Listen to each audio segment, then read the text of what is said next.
امتحانی پرچے میں مضمون نویسی کا سوال آخر میں ہوتا ہے اور اس کے 15 نمبر ہوتے ہیں۔ مضمون عربی زبان کا لفظ ہے جس کے معنی بیان، مطلب، مفہوم، کسی موضوع پر تحریر، انشاء، ضمن میں لیا ہوا وغیرہ ہیں۔ مضمون نثر کی وہ قسم ہے جس میں کسی ایک موضوع کے بارے میں جملہ معلومات کو ایک خاص منطقی ترتیب میں جوڑا جاتا ہے اور اس ترتیب کے پیش نظر کسی حتمی اور منطقی نتیجے پر پہنچا جاتا ہے۔ ان موضوعات کا تعلق زندگی کے کسی بھی شعبے سے ہو سکتا ہے۔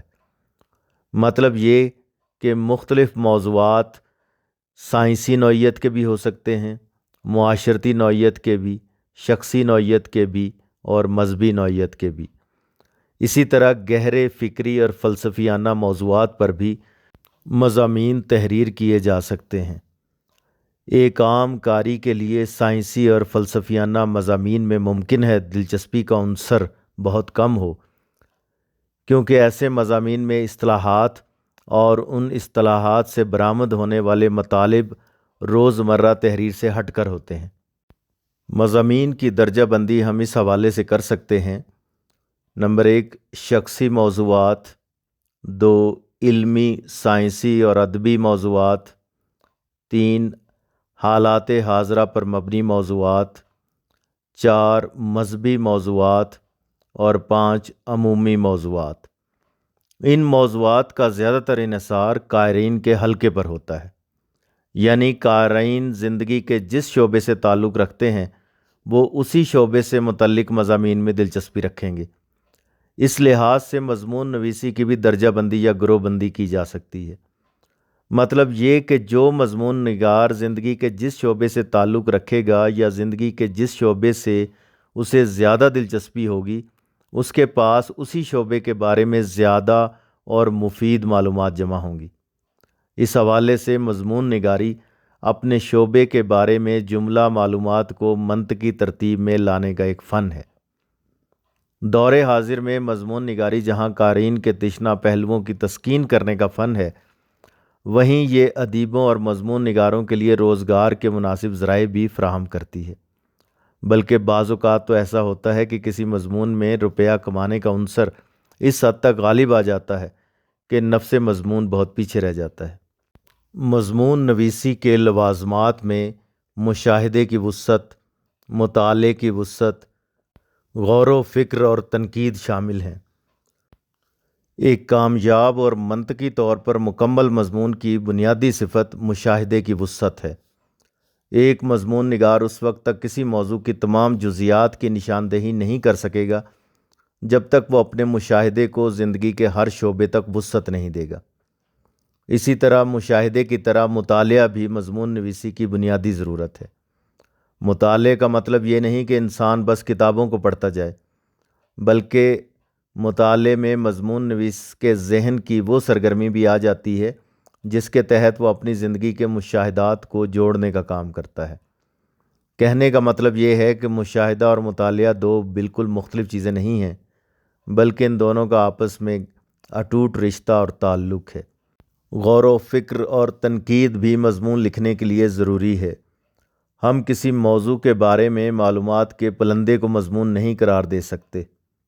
سب سے اہم اور مشکل کام ان معلومات کو ایسی ترتیب میں جوڑنا ہے جس میں آنے کے بعد وہ بامعنی تحریر کا لطف دیں۔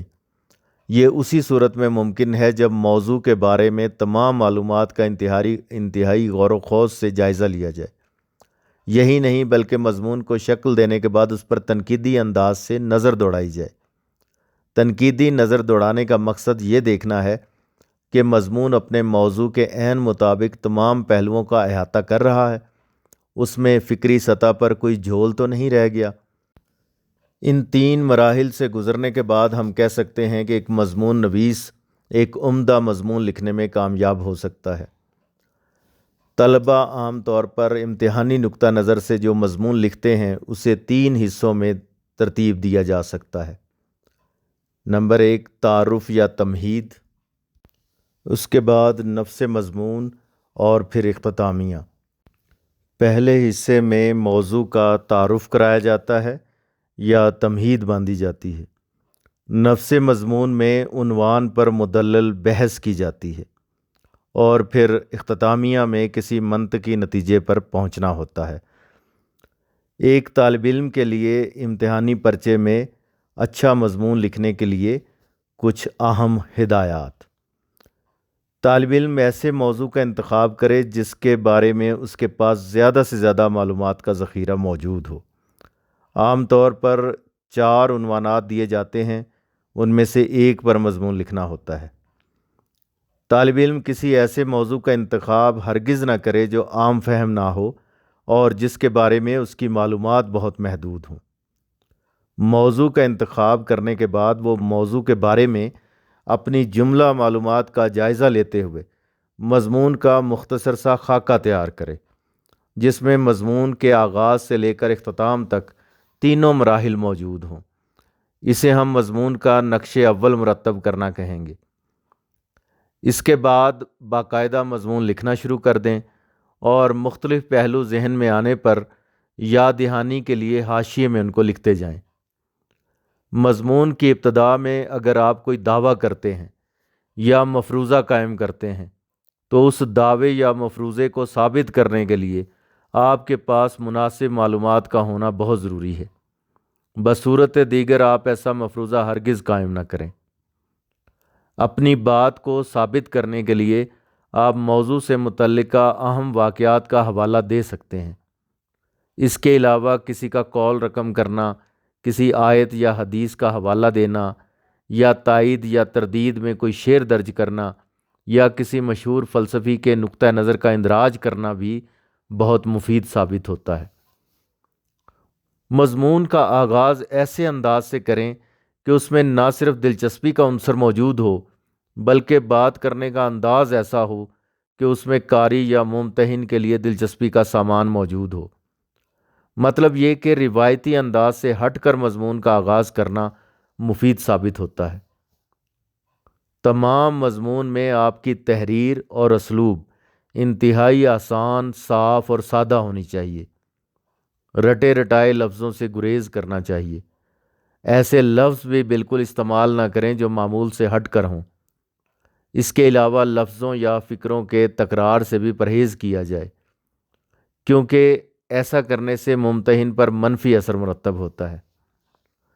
مضمون کے آغاز سے لے کر اختتام تک ایسا سلیقہ اپنائیں کہ پہلی نظر میں ہی ممتحن کی توجہ سمیٹ لے۔